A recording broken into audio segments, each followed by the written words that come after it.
शिव और सती के अधूरे प्रेम की करुण कथा। शुद्ध सनातन धर्म में श्री राम, सीता, राधा कृष्ण, शिव और सती के प्रेम की कथा अमर रही है। इन सभी ईश्वरीय सत्ताओं ने अपने प्रेम से पूरे संसार को प्रेरणा दी, परंतु एक प्रेम कथा थी जो अधूरी रह गई थी, जिसका अंत बहुत ही दुखमय रहा। वो कथा है शिव और सती के प्रेम की कथा। इस कथा में प्रेम है, नफरत है, वियोग है, संघर्ष और युद्ध है, और एक दूसरे के पूरी तरह न हो पाने की तड़प भी है। देरी ना करते हुए चलिए शुरू करते हैं देवी सती की उत्पत्ति के रहस्य से। वैसे तो दक्ष प्रजापति की सभी पुत्रियां गुणवती थी, फिर भी दक्ष के मन में संतोष नहीं था। वह चाहते थे उनके घर में एक ऐसी पुत्री का जन्म हो जो सर्वशक्ति संपन्न हो एवं सर्वविजनीय हो। अतः दक्ष ने एक ऐसी पुत्री के लिए तप करने लगे। तप करते करते अधिक दिन बीत गए तो भगवती आद भवानी ने प्रकट होकर कहा, मैं तुम्हारे तप से प्रसन्न हूँ। तुम किस कारण तप कर रहे हो? दक्ष ने तप का कारण बताया। बोली, मैं स्वयं पुत्री के रूप में तुम्हारे यहाँ जन्म धारण करूंगी। मेरा नाम होगा सती। मैं सती के रूप में जन्म लेकर अपनी लीलाओं का विस्तार करूंगी। फलतः भगवती आदि शक्ति ने सती के रूप में दक्ष के यहाँ जन्म लिया। सती दक्ष की सभी पुत्रियों में सबसे अलौकिक थी। सती ने बाल्यावस्था में ही ऐसे अलौकिक और आश्चर्यचकित करने वाले कार्य कर दिखाए थे, जिन्हें देखकर स्वयं दक्ष को भी विस्मयता होती रहती थी। वो प्राचीन काल था, देवताओं के लोक में, जब सृष्टि की हर धड़कन प्रकृति के संगीत पर थिरकती थी। तब एक प्रेम कथा अपने भीतर गहन रहस्य, त्याग और अनंत प्रेम को समेटे हुए जन्म ले रही थी। वो थी शिव और सती की कथा। भगवान शिव, जिन्हें सृष्टि का संहारक कहा जाता है, वो कैलाश पर्वत पर साधना में लीन रहते थे, जिनकी आंखें कभी कभी बंद हो जाती थी और अनंत ब्रह्मांडों का उदय और संहार उनके भीतर घटित हो जाता था। वे वैराग्य और समाधि के स्वरूप थे, जिन्हें संसार के मोह का कोई बंधन नहीं था। दूसरी ओर सती, जो दक्ष प्रजापति की प्रिय पुत्री थी, दक्ष ने उन्हें विशेष प्रेम और संरक्षण दिया था। सती सुंदर थी, तेजस्वी भी थी और भीतर से अत्यंत करुणामयी भी थी, पर उनके हृदय के किसी कोने में एक अनजान तड़प थी, एक ऐसी पुकार जिसे शब्दों में व्यक्त नहीं किया जा सकता था। जब सती ने पहली बार ध्यानस्थ शिव का ध्यान किया, तब उनके भीतर एक अद्भुत कंपन हुआ था, मानो उनके अस्तित्व की हर कोशिश ने पुकारा हो, यही है वह जिसे मेरा हृदय युगों से ढूंढ रहा था। वो कैसा हुआ यह कोई नहीं जान पाया, पर सती का मन शिव में विलीन हो गया। सती ने अपनी जिज्ञासा को शांत करने के लिए कई ऋषियों से शिव के विषय में जानना चाहा। उन्होंने सुना, शिव वह है जो मृत्यु के पार है। शिव वह है जो ना आदि है ना अंत है। वे प्रेम से परिपूर्ण है। पर मोह से परे सती जान चुकी थी, यह आकर्षण नहीं था, यह जन्म जन्मांतरों का बंधन था।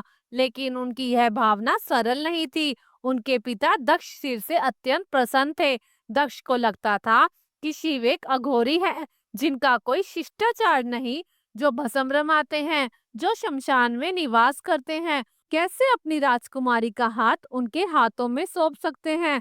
किंतु प्रेम किसी के भय से रुकता नहीं। सती ने अपने हृदय की पुकार को सुना और शिव को पाने के लिए कठिन तपस्या आरंभ कर दी। दिन रात उन्होंने शिव का ध्यान किया, कठोर व्रत किए, वनों में निवास किया। उनके शरीर क्षीण हो गए, पर उनकी आत्मा प्रज्वलित हो उठी। शिव, जो सब कुछ से विमुख थे, सती की इस तपस्या से द्रवित हो उठे। जब किसी का प्रेम इतना निष्कल्क होता है, तो स्वयं संहारक भी प्रेम बनकर आ जाता है। और फिर एक दिन, जब आकाश में मंद मंद पुष्पवृष्टि हो रही थी, जब वनों में पक्षी भी एक अनोखी धुन में गा रहे थे, शिव सती के सम्मुख प्रकट हुए और उनकी दृष्टि मिली, और दोनों के बीच कोई शब्द नहीं बोले, परंतु उनकी आत्माएं एक दूसरे से बात कर रही थी।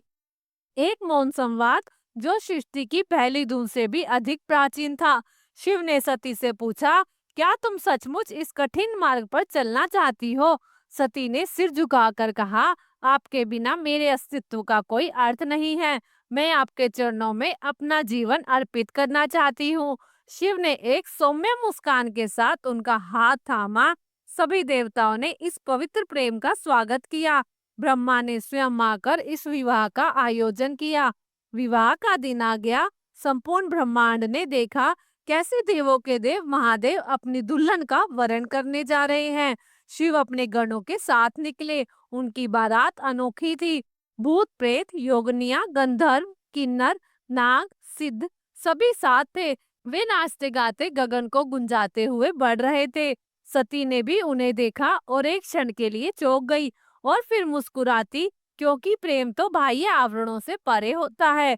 यज्ञ मंडप में अग्नि के साथ फेरे लेकर सती ने शिव को अपने जीवन साथी स्वीकार किया। वह क्षण अमर हो गया। प्रेम तपस्या और समर्पण का प्रतीक बनकर विवाह के उपरांत सती और शिव कैलाश पर्वत पर चले आए। वह स्थान जो अब तक केवल साधना और गहन तपस्या का केंद्र था, अब प्रेम और मधुरता से भर गया। सती जो अपार श्रद्धा और प्रेम के साथ शिव की सेवा करती और शिव जो अपनी गंभीरता के बीच सती के लिए कोमलता का अथाह सागर बहा देते, उनका जीवन किसी दिव्य संगीत की तरह बहता रहा। कभी वे दोनों गुफाओं में बैठकर ध्यान करते, कभी हिमाचल की घाटियों में नंगे पांव घूमते, कभी मंदाकिनी के जल में अटखेलियां करते। उनकी हंसी से कैलाश भी गूंज उठता था। सप्तऋषि भी उनके प्रेम को देखकर अभिभूत हो जाते थे। यह एक ऐसा मिलन था जो केवल शरीर का नहीं, आत्मा का था। भगवान शिव के दामाद दक्ष थे, किंतु किसी वजह से दक्ष के हृदय में भगवान शिव के प्रति बैर और विरोध भाव पैदा हो गया था। एक बार देवलोक में ब्रह्मा ने धर्म के निरूपण के लिए एक सभा का आयोजन किया। सभी बड़े बड़े देवता सभा में एकत्रित हुए। भगवान शिव भी इस सभा में बैठे थे। सभा मंडल में दक्ष का आगमन हुआ। दक्ष के आगमन पर सभी देवता उठकर खड़े हो गए, पर भगवान शिव खड़े नहीं हुए। उन्होंने दक्ष को प्रणाम भी नहीं किया। फलतः दक्ष ने अपमान का अनुभव किया। केवल यही नहीं, उनके हृदय में भगवान शिव के प्रति ईर्ष्या की आग जल उठी।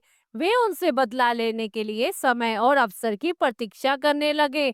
दक्ष ने अपनी अपमानित भावना को संतुष्ट करने के लिए एक भव्य यज्ञ का आयोजन किया। उसने समस्त देवताओं, वैश्यों और ब्रह्मांड के प्रमुख जीवों को आमंत्रित किया, पर शिव और सती को आमंत्रित नहीं किया। यह एक सोची समझी उपेक्षा थी।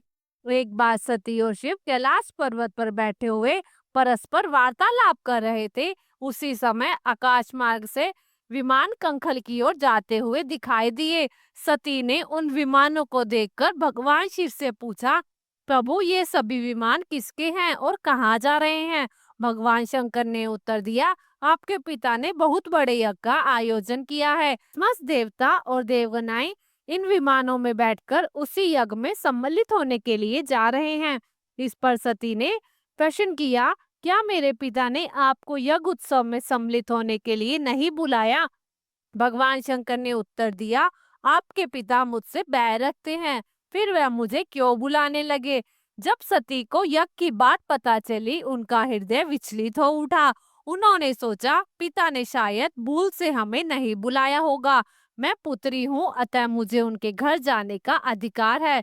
सती मन ही मन सोचने लगी, फिर बोली, यज्ञ के इस अवसर पर अवश्य मेरी सभी बहनें आएंगी। उनसे मिले हुए बहुत दिन हो गए। यदि आपकी अनुमति हो तो मैं अपने पिता के घर जाना चाहती हूँ। यज्ञ में सम्मिलित हो लूंगी और बहनों से मिलने का सुअवसर मिलेगा।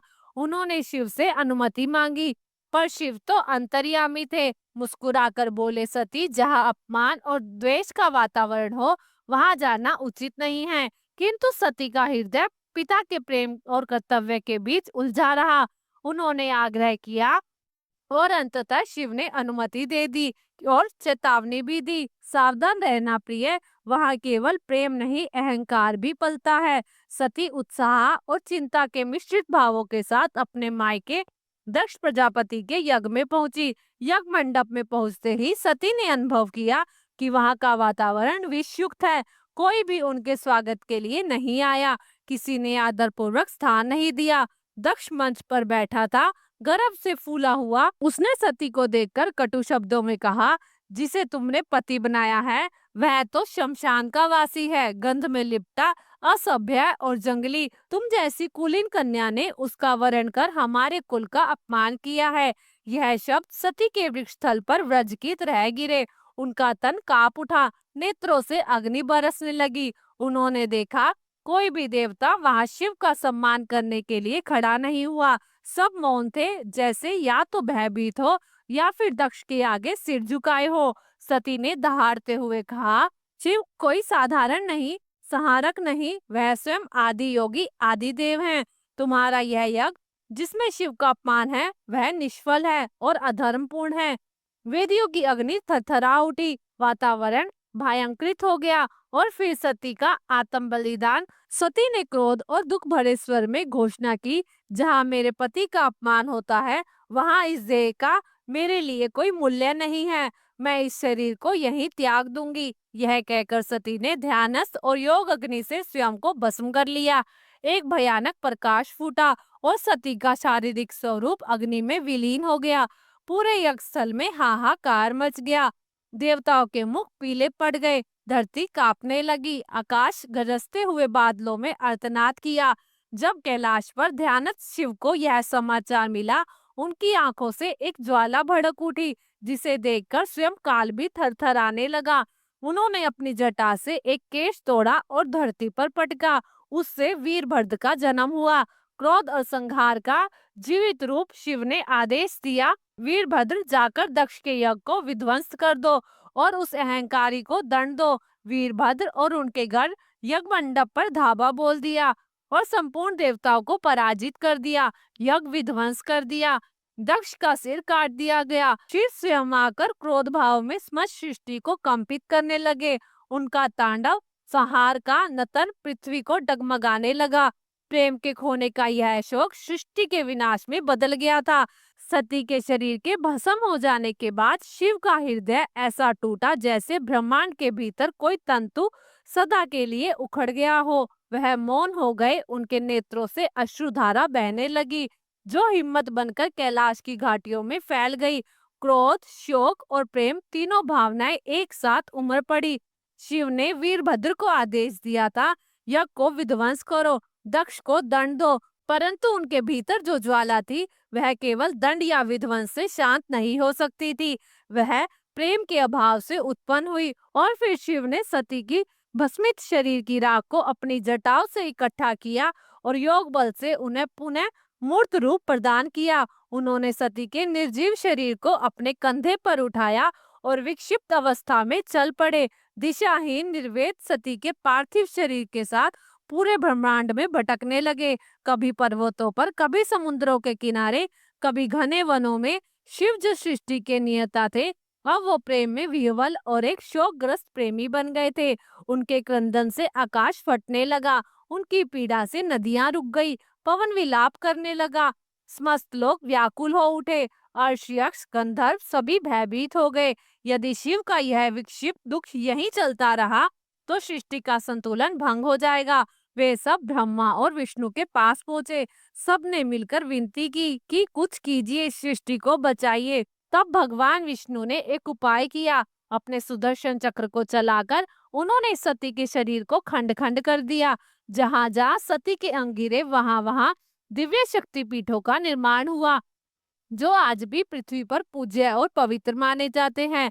शिव जिनके कंधे पर अब सती का शरीर नहीं रहा, धीरे धीरे अपने शोक से बाहर आए। उन्होंने कैलाश लौटकर फिर से समाधि लगा ली, वो समाधि जिसमें वे संसार से पूर्णतः विरक्त हो गए थे। परंतु प्रेम कभी समाप्त नहीं होता। जहाँ सती का शरीर खंडित हुआ था, वहाँ सती का प्रेम जीवित रहा और वह प्रेम एक बार फिर अवतरित होने वाला था।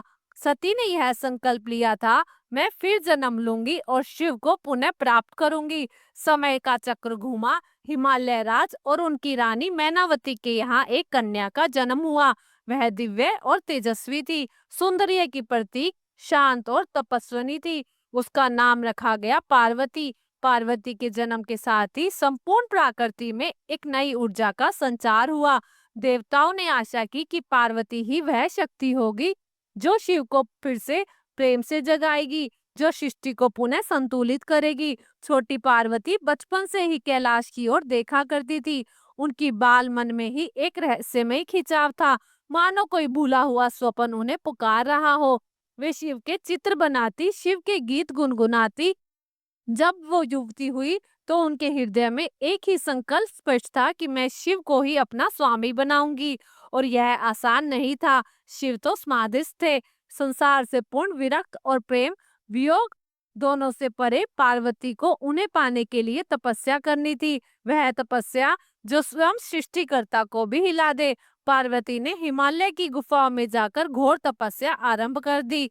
वर्षों तक बिना अन्न केवल वायु का सेवन करते हुए, कभी धूप में जलती, कभी हिम में कांपती, कभी गरजते तूफानों में अचल बनी रहती।